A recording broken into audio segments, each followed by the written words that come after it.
But one of the biggest things was it was guaranteed that when I went to bed that night, one was going to happen. It was guaranteed it was going to happen when I went to bed. So I was going periods of time for weeks in that 3-month period where I was staying up. I was sitting up in my front seat here and I was staying up. It was almost like how that, I don't mean to bring this up, but the Freddy Krueger movies, you know, how it would happen when they would fall asleep. That was kind of like how my situation was. I would literally be sitting in the seat and my head would be falling because I was so tired, and I'd wake myself back up because I didn't want it to happen, because I felt like if I kept myself up late enough and I lay down and go to sleep, I'll pass right out. Never. I'd go to bed, didn't matter how late I kept myself up, I would go to bed instantaneously. As soon as I'd lay down, it would happen.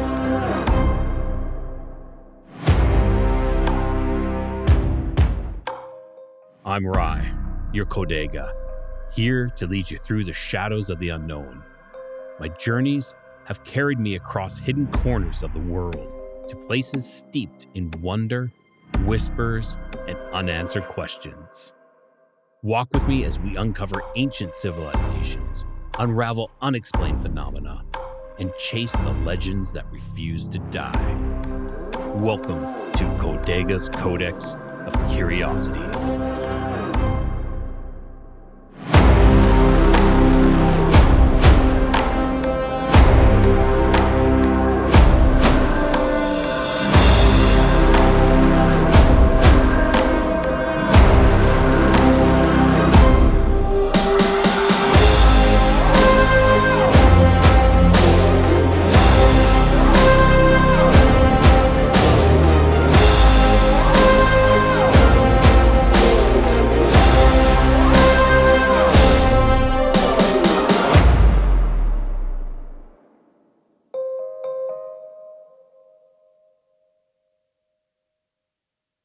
All right, everyone. Welcome back to another episode of Codex of Curiosities. I'm Rye, the Kodega. Glad to have you here. This is one of the last episodes I'm going to be doing this year. Of course, you're going to see this episode in the new year, but I'm recording this in just before a couple days before Christmas, trying to get some things wrapped up. And so here I am. And I want to say to everybody listening and watching, I need, it's that giving season. It is the time of the holidays. If everyone who is listening or watching can just share this episode, it would do me so much help. I put a lot of work in there, and I know my guest does as well. She does. She has her own episodes at her own show as well. And sharing the episodes, it just helps so much. We put a lot of time and effort. So if you're there, make sure you guys share and give the shows a rating too. If it's on Spotify or Apple, I'd really like a 5-star rating. That would be fantastic. Just take a couple minutes, go and rate the show, come back, and here we are. So tonight I am joined by Tammy. Tammy was on I don't want to say a couple episodes, maybe about like 20 episodes or 30 episodes before with the telepathy tapes. And she is back with going to tell me about some experiences that she has. So Tammy, welcome back to the Codex of Curiosities. Once again, welcome back, like I said. And for those who did not watch that episode, if you didn't, go watch it now and then come back. But if you didn't, Tammy, why don't you tell our listeners and viewers a little bit about you and also about your show too? Oh, perfect. So again, my name is Tammy Cheney. I am the host of Raw Conscious Talk podcast. And I am going to talk about an experience that may or may not go with the season right now, but it is definitely an experience that you'll want to hear. And you're either going to think I'm crazy or you're going to believe every word that comes out of my mouth. Well, I think a lot of people, who come on the show, they have that same thing. It's like, hey, this is my truth. You might think I'm crazy, but this whatever happened is extremely off the rails. But this happened. This is the truth, the God's honest truth. And now this episode actually will be coming up probably second week of January. So we'll be past the holiday season already, even though we are recording on December 23rd. So happy holidays, or I hope everybody had a good holiday. You're right. All right. So Tammy, where can everybody actually find your episode, Raw Conscious? Raw Conscious. Well, if you just go on YouTube and you type in Raw Conscious Talk Podcast, it will pop right up. So that should work. Awesome. And you've had some great guests as well. So, if everybody take a couple minutes, go check out Tammy's channel, Raw Conscious Talk. And, if you enjoy it, make sure you guys subscribe and, take in that content. So Tammy, where do we begin with this experience, with this talk, with this? Okay. So this happened in 2019. And I was actually right here in this RV that I travel full time in. And at that point in time, I just happened, right now I'm currently in Phoenix, Arizona. But at that time, I was in North Carolina. So I was actually at the property that we have family property out there with a house. And I have 4 adult children that live out there. And so I was there at the property. The kids, not all the kids were adults at that point when this happened. So generally, when I come to the property, I stay in my RV. I just have a spot there where I park at. And a couple of my kids usually come down to my camper and we all sleep together as long as I'm there at the property. They sleep in here with me. So that specific night, I had 3 of my kids. I had my 8-year-old who was sleeping in the back bed. I had my 11-year-old, 11-year-old sleeping up top in the top bunk, which is like almost a queen size bed. And I was also sleeping with him. So we were sharing the bed up top. And then I had my 13-year-old sleeping in the bed that folds down right here where the dining room is. And so that specific night, normal, typical night, like every night, I think I had already been there for probably at least a month or 2. I generally stay there for a good time frame before I leave. And so we went to bed. And like I said, me and my son, one son was up in the top bunk, and then I have my son here. And at about 3 to 4 o'clock in the morning, I have these 2 little ankle biter dogs that I absolutely love. And they just started barking frantically, like out of control. And that's not normal. Like, this is a place that these dogs are used to being at. It's out in the middle of 16 acres of land. It's just like woods and, it's not like we're in a city or anything. And they never wake up in the middle of the night. That never happens, okay? So me and my son that was in the top bunk, it immediately woke us up. So we both are now sitting up in the bed, yelling at the dogs to stop barking. And then the one in the middle bed here, he also sat up because he was even closer to them because the door is literally right here. He was even closer to them and he was like, stop barking. We're all yelling at him to stop barking. We're all fully awake. Trust me, these dogs were going nuts. They were literally barking like the best thing in the whole entire world is on the other side of that door. They were barking, but their tails were going, like they were so happy about whatever was outside. And so, because we couldn't get them to stop barking, the way that it's set up in here, the top, I wish I could show with the camera, but, I can't really, I don't want to move the camera and mess it all up. But, when you come off the bunk bed, it's a bunk bed. So when you come off, you put your feet on the, like the little stair thing here, and then you climb down. Well, I wasn't having any intentions of climbing down. I just wanted to get a little bit closer to the dogs to get their attention. So I didn't do anything more than turn my body this way so that my legs could dangle off the bed. So my legs are here, my butt and everything's still on the bed. And as soon as I turned my legs to dangle off the bed, I know this is going to sound crazy, but I felt behind me this force of energy that pushed me off the bed. And I kid you not, my body flew off the bed like Superman. So like, let's just say if I was to kind of slide and fall off the bed, it would be way over here. You know, I'm over to where the bed is. My body flew out like Superman, and I landed my legs out here, my button back, you know, whatever here, and my arms back here, you know, once I landed. So, but I didn't land, okay? I didn't land.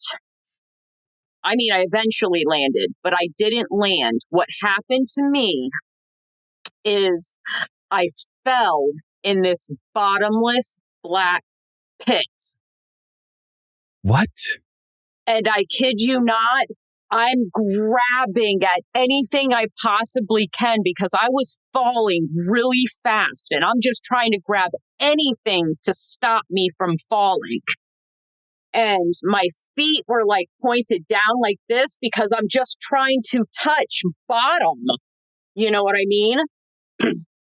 And I'm falling so long in this bottomless black pit that I say to myself, like, so I'm obviously conscious of this awareness in some way as I'm falling in this bottomless black pit.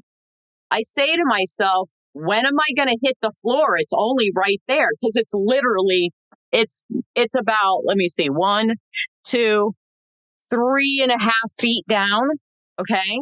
Okay, now I have a question. So can you see when you are in this pit, can you see, like, are you, so this is an interesting, like, what do you see? Yeah, let me just picture the scenery. So I'm falling. Okay, so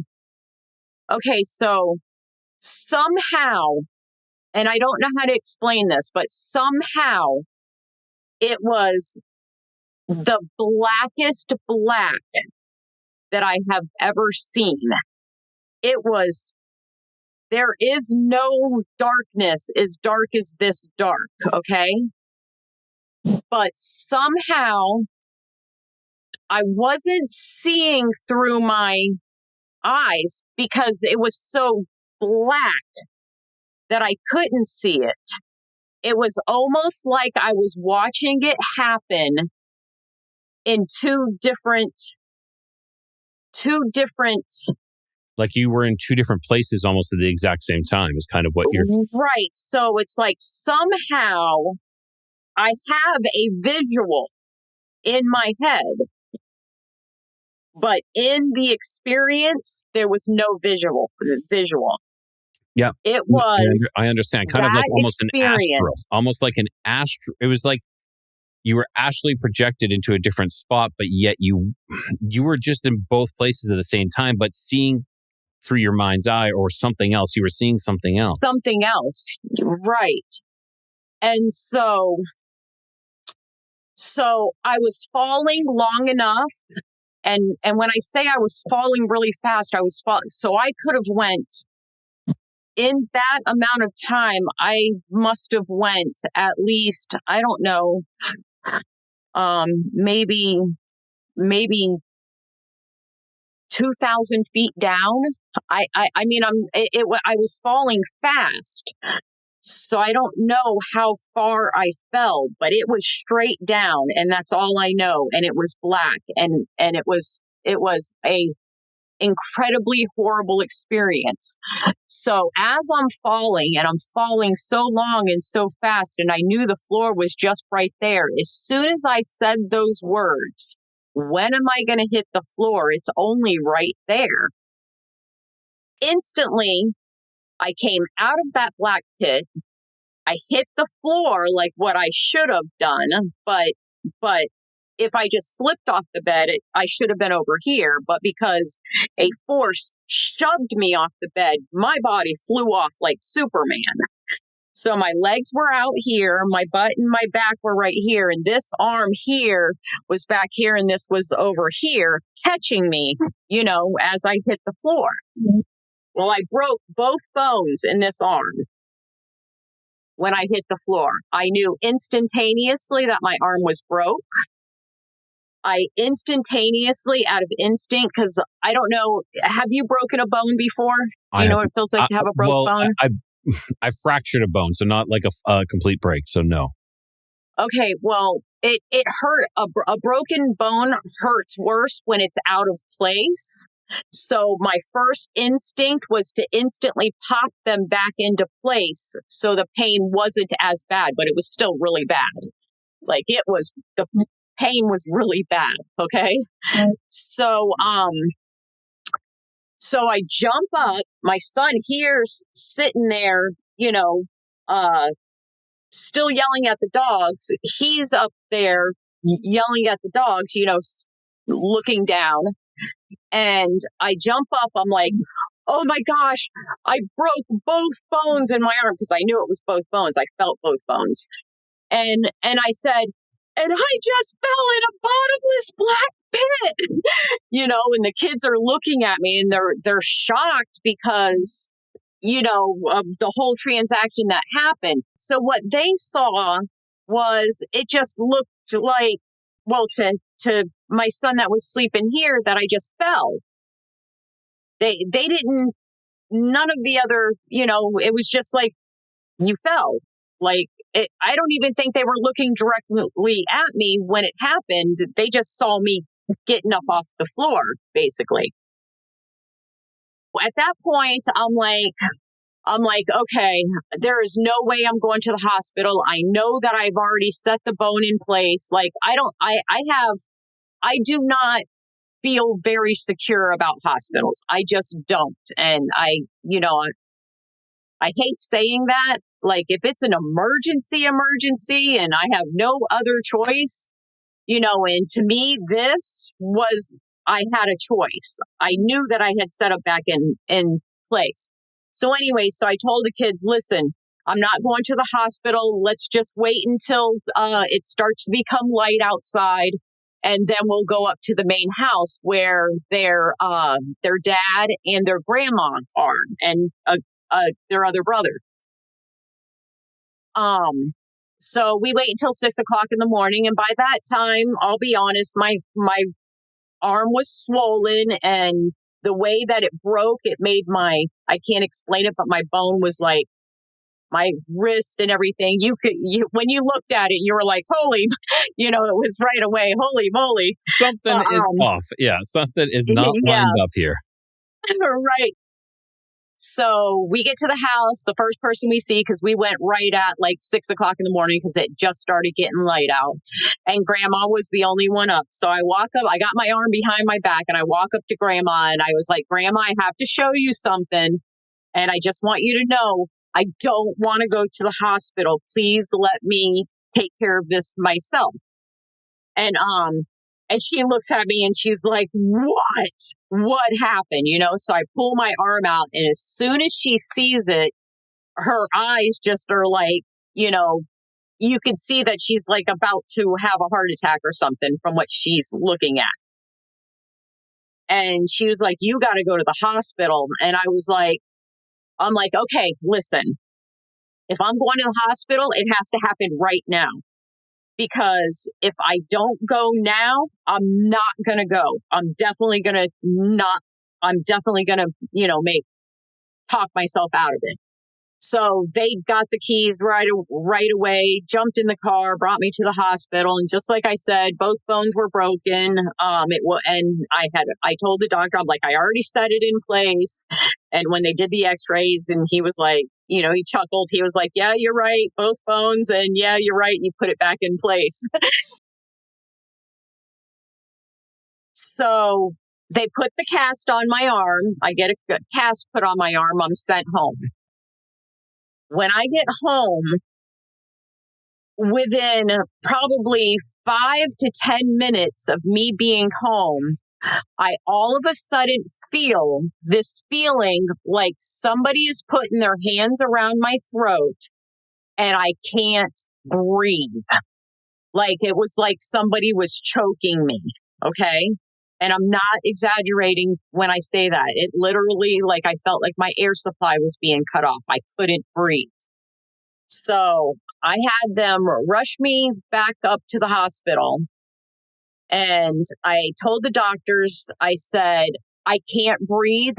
And I feel like it has something to do with the cast. I know that sounds weird, but Yeah. I'm like, I feel like it you're has. like, I need to give them some sort of explanation because if I tell them exactly what it is. Right. Right. So, and I really did feel like it had something to do with the cast because I felt like there was some sort of entity attached to me. That's the only way I can describe it. Okay. And I said, the only thing that's new on me is this cast. It's got to go off, you know? So I go back to the hospital. I have them cut that cast off. They were like, maybe we had it too tight or whatever. We'll put another one on. They put another one on. So leave the hospital. I didn't even make it home. And the same thing started happening again.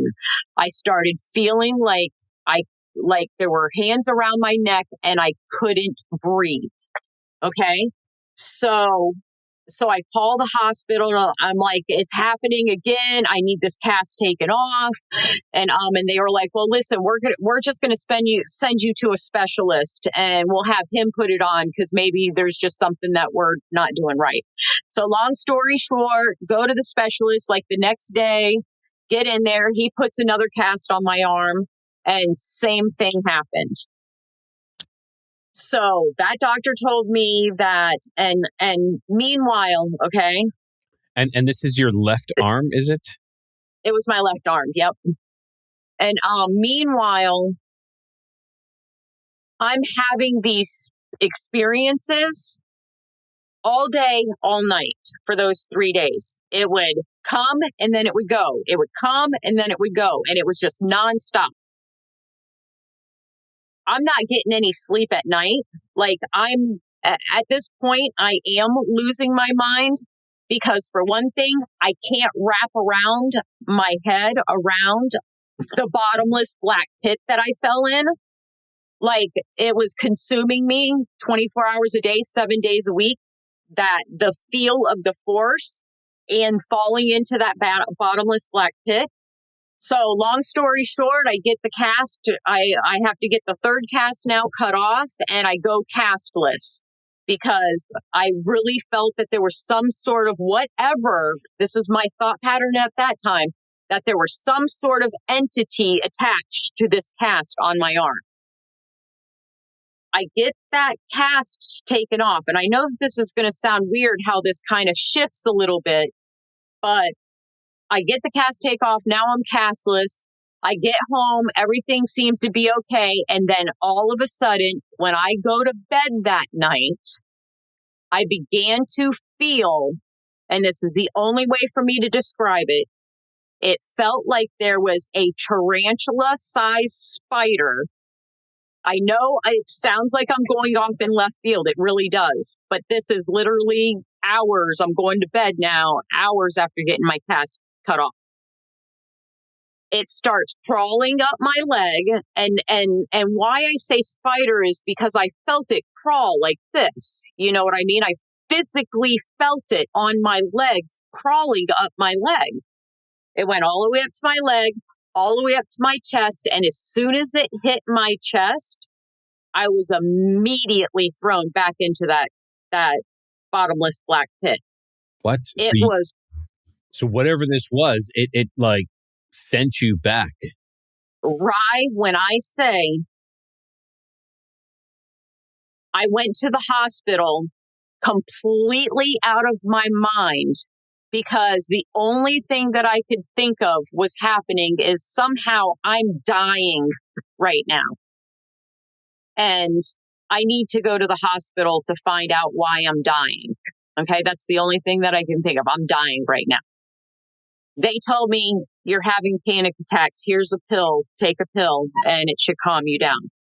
I don't take pills. I'm not a pill taker. I don't put that stuff in my body. That's why we have drug addicts all over the place, is because it started with pharmaceuticals. And so I go back home, same thing's happening. This spider starts crawling up my leg.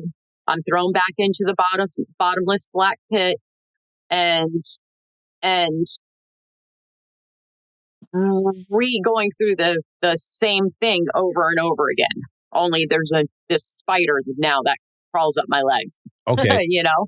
How did so this time in the bottomless pit when you're falling, how did you, because it seems like the last time you had a grasp, and I don't mean this in any bad way or nothing, but you had like a grasp on reality that like the physics and this reality, like, I should be hitting the floor. And then you did. So you were able to pull yourself back through, the laws of physics, through science almost in a way. And what happened this time? Well, when I was being put back in the pit this time, I was in the pit this time. I was no longer here. I was in the pit. There was no thought of when am I going to hit the floor? There was no thought. I was in the pit now. What would happen to me, and this is the only way I can describe it, what would happen to me is my whole body would go through this, it would go through this thing where the only way I can describe it is I would be in this complete horror and terror, falling in this bottomless black pit that now I have no way to get out of, to feeling it dissipate slowly. And then, I know this is going to sound weird, my whole body would start to convulse like a seizure. And once the seizure thing was over, I was now back here. That's the only way I can describe it. This began to happen to me every single day, throughout the day, guaranteed at night, every single night as soon as I lay down to go to bed. In that period, go ahead. I do have a question here. What was the general feeling of this blackness, this darkness? Was it evil or was it just nothingness? No, it was the most horrifying, evil blackness that I've honestly ever experienced in my life. Like, there is the horror that comes with it is not even a strong enough word to describe, but that's the only human word that I can think of to give to it. Like, it is, for people that fear death, now I don't fear death, I just don't want to leave my kids. You know what I mean? I don't fear death. I just can't handle the before thought of thinking of what that would do to my children if they lost their mom. Yes. And so this terror is, there are literally no human words to put. It is, if you have a fear of death, it is worse than that fear of death. It is beyond the fear of death. There's, like I said, there's no human word to put to it. Okay. So now this was happening to me, like I said, every day throughout the day. I would just be randomly sitting with my kids in the living room, listening to something random or chatting with them or just being, everything's normal. And all of a sudden the spider starts crawling up my leg. And instantly for me, what would happen is I would tell the kids, oh my gosh, you guys, okay, the spider's crawling up my leg. Please just don't leave me. Stay here with me. It's crawling up my leg. Oh my gosh, it's coming up. Because as soon as it hit my chest, I guess, which is like the heart area, I was instantly in that black pit. So my kids would sit with me and they would help me get through it, until I got to the convulsion part. Once my body started convulsing and then that relaxed and went out, I was out. And so, and how long were these? How long were these? When you were out, how long were you out for? Like, how long were your kids sitting there with you? Approximately. I don't think we ever timed it, to be honest with you. I literally have the best kids in the whole entire world, and it didn't matter how long they had to sit with me. They stayed with me no matter what, even if it was like 3:00 in the morning, because sometimes it would happen to me and I would walk from my RV all the way up to the house, which is like maybe a quarter of a mile up the hill. And I would go right into my boys' rooms because they were all, I think none of them were 18 years old yet at that time, because that was 2019. And Joshua is the one that I would generally wake up because they had 2 bunk beds in there. So there were 4 boys in the same room. And but Joshua was my go-to, and I would wake him up and I would tell him, Josh, I'm so sorry for waking you, but it's happening again. And he would get right up and he would sit there with me and he would wait for the whole thing to be done and over with. And then, once it was done and over with, I was okay and I could go on about my business. And so in that time frame, so this happened in September and it didn't end until December. So this process I went through was 3 months solid. And so I left North Carolina. I went to Southwest Florida, where I'm from, because my oldest son was there. He lived at his best friend's grandma's house. The grandma would rent out her house to like teenagers, like adult, 18, 19, 20, 20-year-olds. My son lived there and his best friend, it was his best friend's grandma's house. And so when I got there, I had the whole crew, all my son and all of his friends that lived there. So when I got there, it was all of them helping me out. Like all the teenagers helped me out. We would just be randomly sitting, having a cup of coffee on the porch outside the house, like maybe 12 o'clock in the afternoon. It just turned noon time and we're sipping our coffee. And all of a sudden, here comes the spider. But one of the biggest things was it was guaranteed that when I went to bed that night, one was going to happen. It was guaranteed it was going to happen when I went to bed. So I was going periods of time for weeks in that 3-month period where I was staying up. I was sitting up in my front seat here and I was staying up. It was almost like how that, I don't mean to bring this up, but the Freddy Krueger movies, how they would, it would happen when they would fall asleep. That was kind of like how my situation was. But I mean, obviously it was, I would literally be sitting in the seat and my head would be falling because I was so tired, and I'd wake myself back up because I didn't want it to happen, because I felt like if I kept myself up late enough and I lay down and go to sleep, I'll pass right out. Never. I'd go to bed, didn't matter how late I kept myself up, I would go to bed instantaneously. As soon as I'd lay down, it would happen. So what ended up happening is, I'm telling you right now, insanity, true insanity, starts to set in when you're experiencing this and experiencing it over and over and over again, where you are truly out of your mind. Okay. I got to a place where I was reminded about how throughout all of my childhood and well throughout my adulthood, I don't have to stay here where I'm at. I know how to leave myself. I know how to leave the room. You know what I mean? Disconnecting from my body.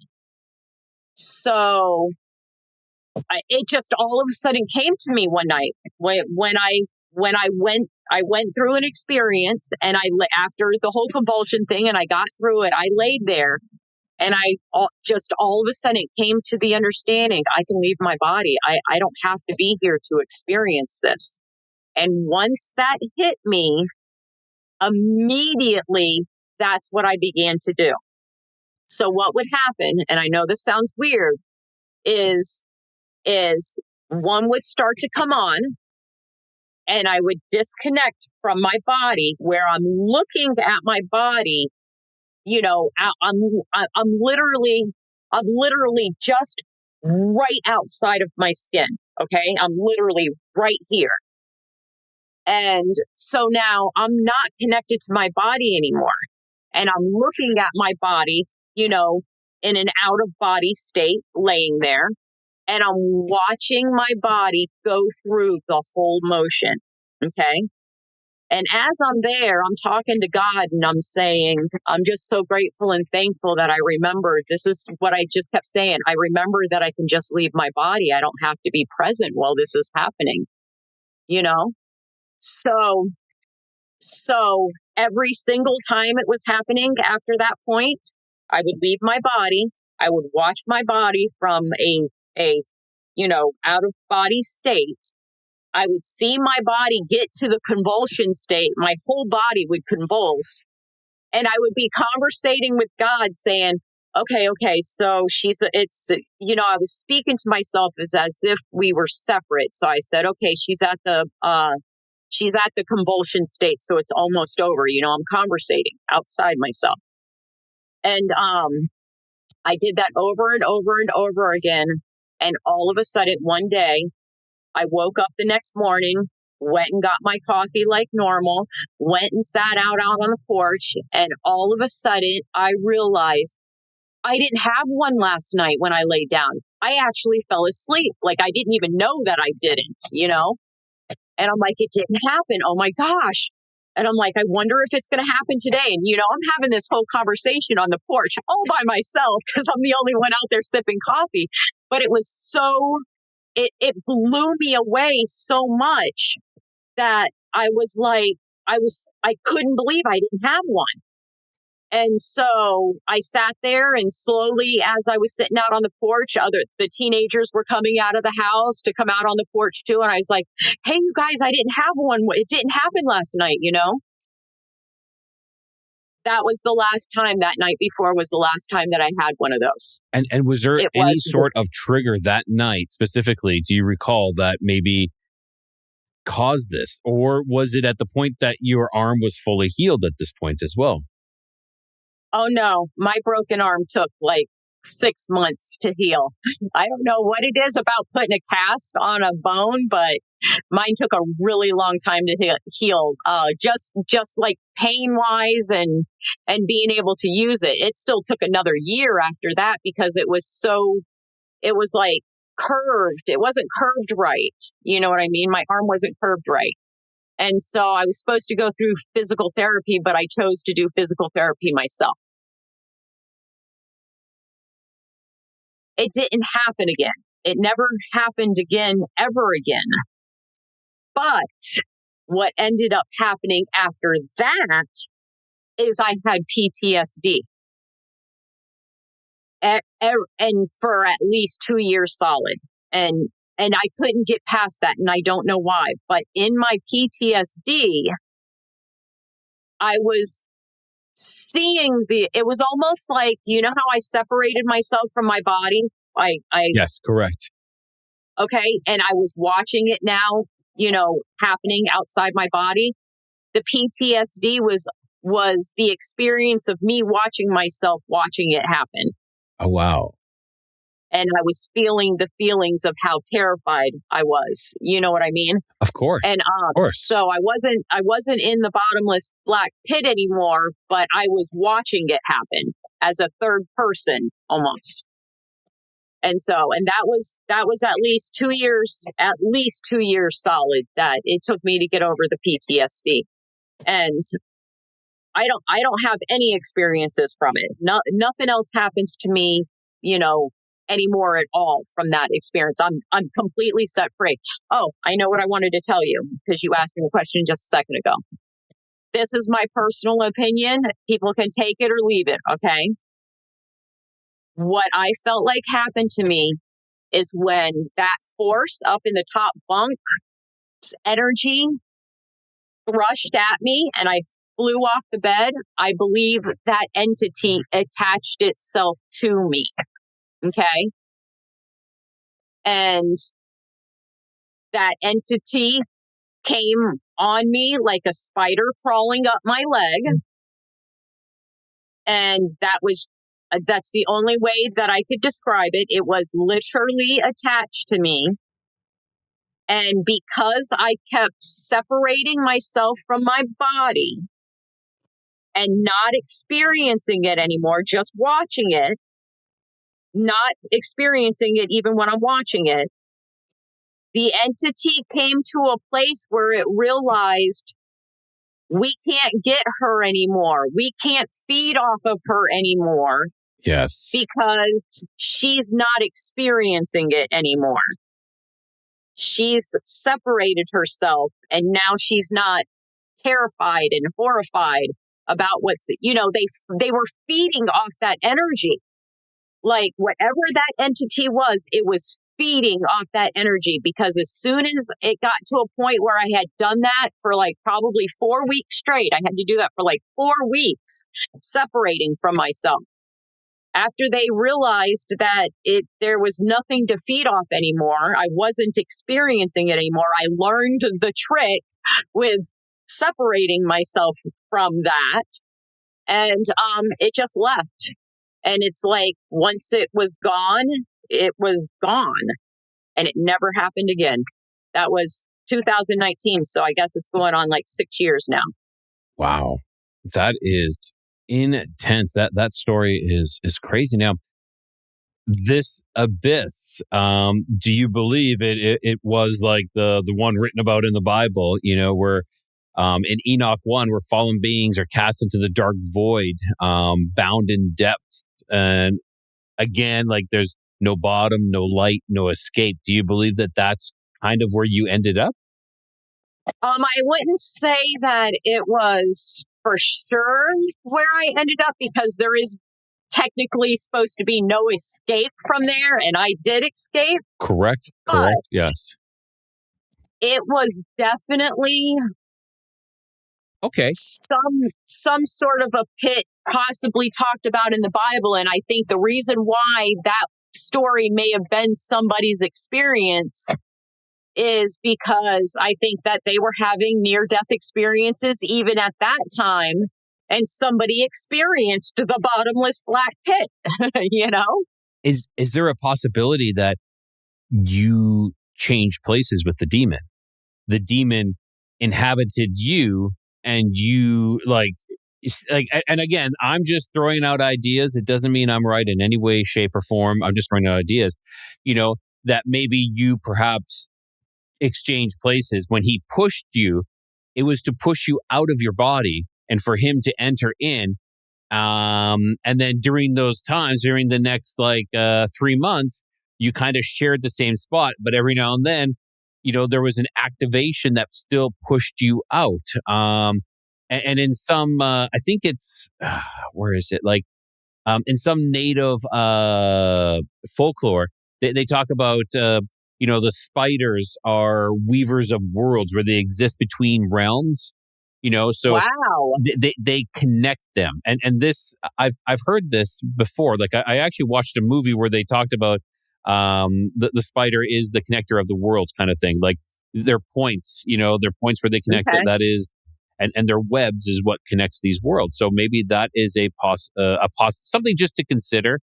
And now I'm kind of also excited about this as well, is that I have just started looking into, and I was just talking about Enoch, I've just started looking into Enochian magic. And they talk about, I don't know if you know about the 30 ethers. The 30 ethers are different levels. The easiest way to describe it is Russian stacking dolls. Okay. That our reality is here. And then there's 30 other realities stacked upon us. Okay.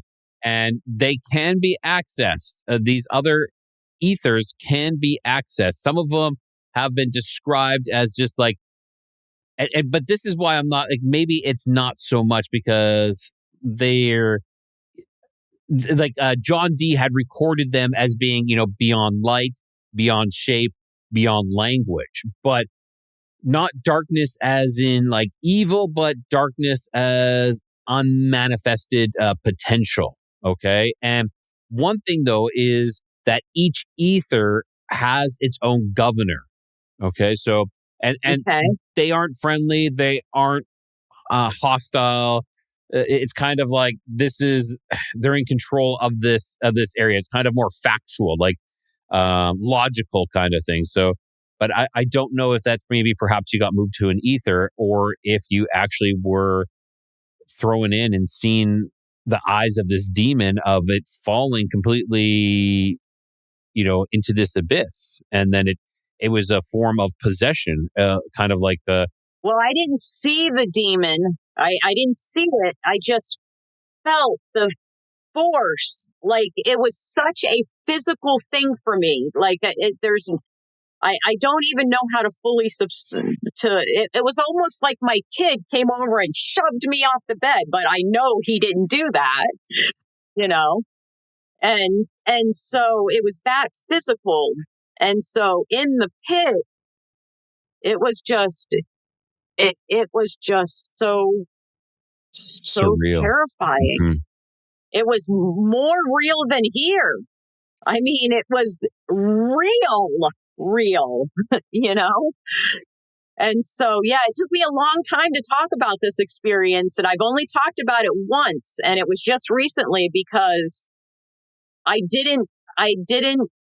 it's just such a outlandish story that even me hearing myself say it, I'm like, you sound so crazy.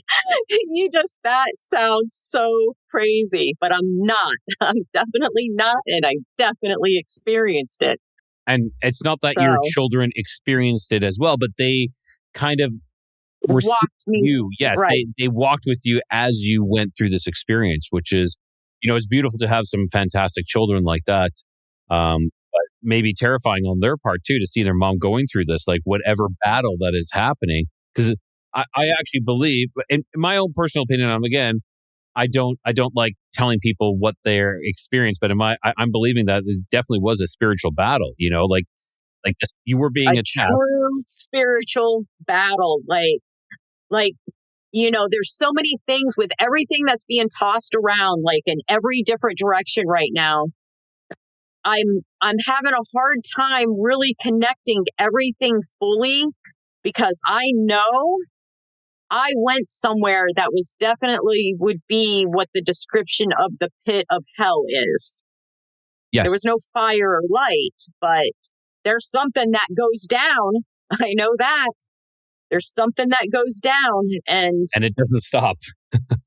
And it doesn't stop. It's never ending horror, fright, and terror with no end.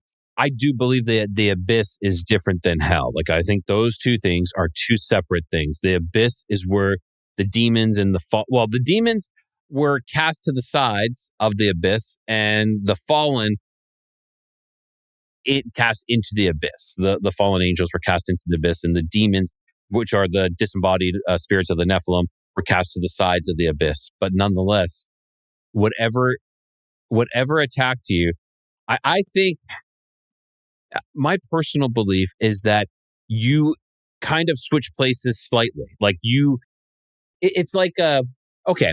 When hackers come in, I've been watching a lot of these hacking shows where they get people to sign in with these AnyDesk, and you sign in and they can access your computer. But it's a two-way. It's a double door. You can access their side as well. So that's what I believe possibly what happened is that you access this side, because you are quite a spiritual person.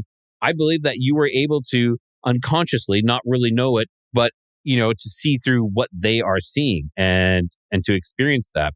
But not only that, I do think that they were feeding off of you as well. And I hate that term loosh, but I do believe that they feed off our negative energy. Anything, They any do. negative emotion. 100%. And it's like, I can see, like, from that experience, I always think about, what positive did I get out of that experience?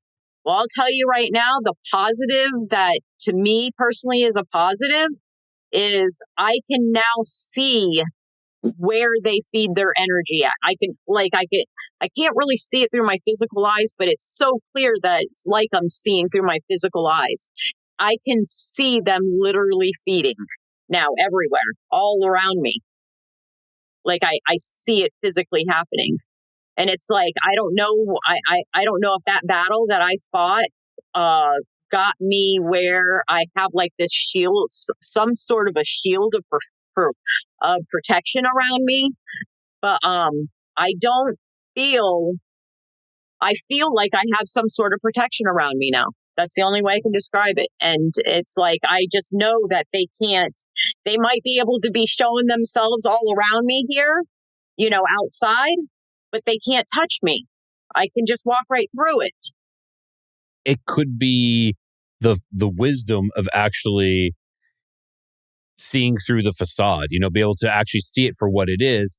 And you have like elevated yourself, because some people, and I don't want to say people are lesser or greater in any type of way, Right. but some people have realizations. Once you have a realization, an awakening of sorts, we wake up and we can see things.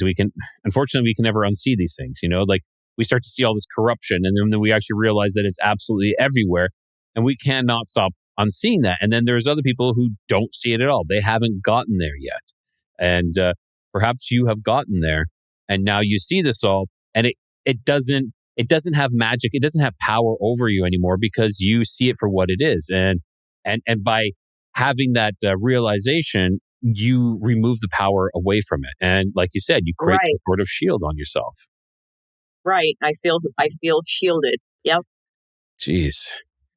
Tammy, Yeah, this was it was quite the quite an experience. experience. I know. I couldn't wait to tell you. That's why I kept saying, "Hey, you ready to do it?" Yes, I know. So I just, I've been so busy. It's been crazy. And then I was like, let's do it on a live, but I barely ever do any lives. I don't have the time for it. I'm scheduled out to into March now with all these interviews. So it's just like, I don't know when I have time, but luckily, right. my guest had canceled, and I was like, Tammy, are you able? And you're like, yeah, I can do this. I can do this. So Yep. this has been fantastic. I'm just trying to think if there's anything else, like if I have any more questions about this, or, of course, when we finish, I'll be like, oh my gosh, I should have been asking this question. I should have asked that question.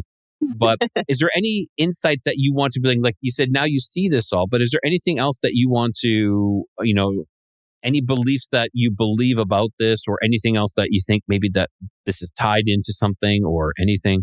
I can't really, I mean, with all the information that I do have, because I never stop studying everything that's going on around us. I never stop studying. And, it's a hard thing, because it's a hard thing to try to put it in any type of a category, but it is truth. What happened to me happened to me. It was, I'm telling the truth. So it's truth, So that means whatever that is, that's something that is here, not very far, in this realm, maybe in another dimension, but in the earth realm for a human to experience it, And so, yeah, and I personally think that there are no limit to dimensions or realms. It's infinite. They're all infinite. It never ends.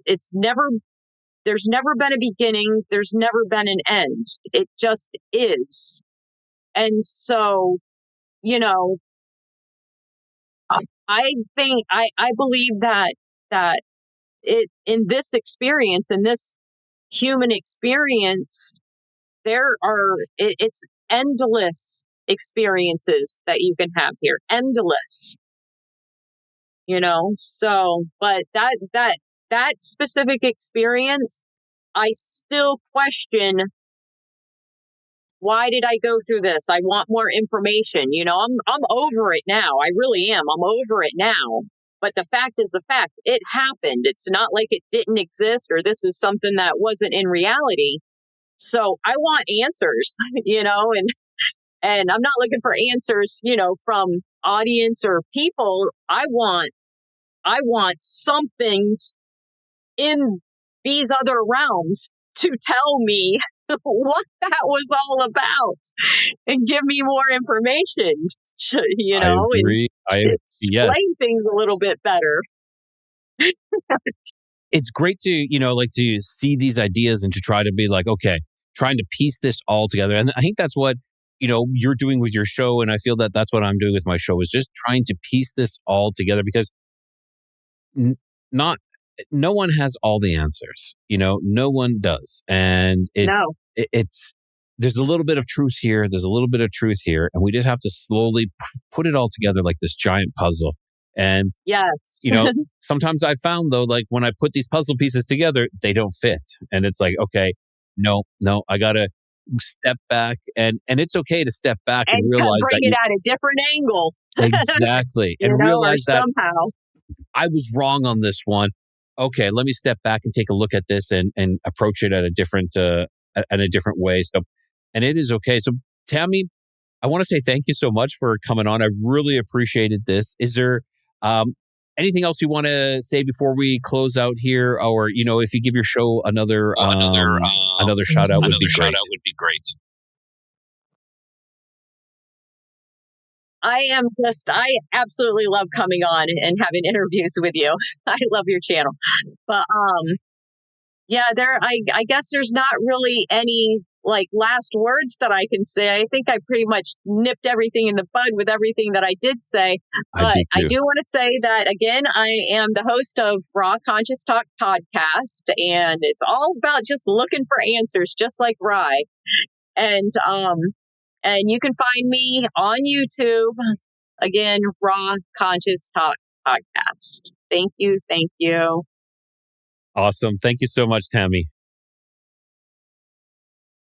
All right, everyone. That was Tammy Cheney. And, that experience was intense. It wasn't, I thought it was just going to end of the first experience of like, oh, I was falling, but it continued. It just continued, And whatever you believe about this experience, whether you believe it was psychological or spiritual, one thing is clear, is that if anything just keeps returning without consent, this is important, without consent, and feeds on our fear and strips away our personal freedom and our sanity, this is intrusion. And intrusion is something that we have to set up boundaries. We have to always set boundaries. And anything is intruding into our lives, it is not for our highest good. It is not well. Anything that feeds on us or steals us away is evil, bottom line. So I want to make sure that everybody has sets up boundaries, and it's important, whether in our personal life and our spiritual life, always set boundaries. Even if you think you're communicating to something, to an entity you think is good, make sure you still set boundaries. Okay. You deserve that. You have to come first. Always. Okay, then. Until next time, everybody, keep your curiosity wandering, keep the light lit, and always find your way home.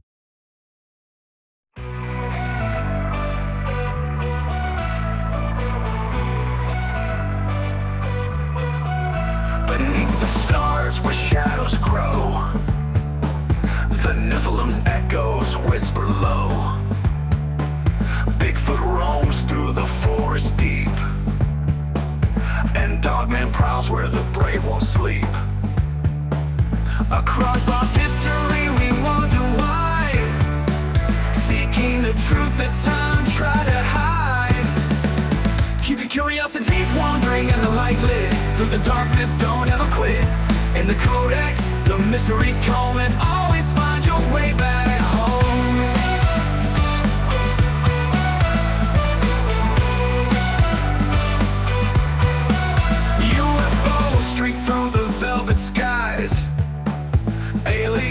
watch with unblinking eyes. The paranormal hums where silence breaks. In the void of secrets, a lantern wakes. Through hidden realms and stories untold, the cold gas flame is a light to hold. Keep your curiosities wandering and the light lit. Through the darkness, don't ever quit. In the codex, the mysteries come and always find your way back home.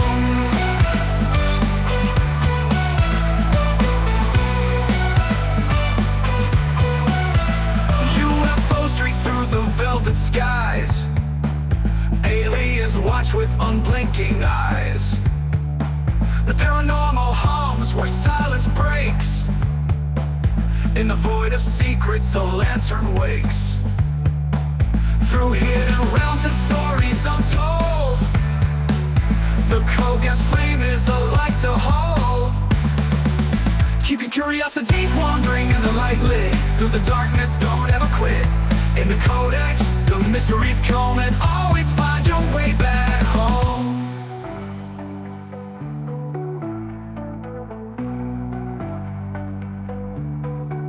Legends rise from the earth's deep core, a lost legacy we can't ignore. With every step, the veil grows thin, revealing worlds where the strange begins. Keep your curiosities wandering and the light lit. Through the darkness, don't ever quit. In the codex, the mysteries come and always find your way back home.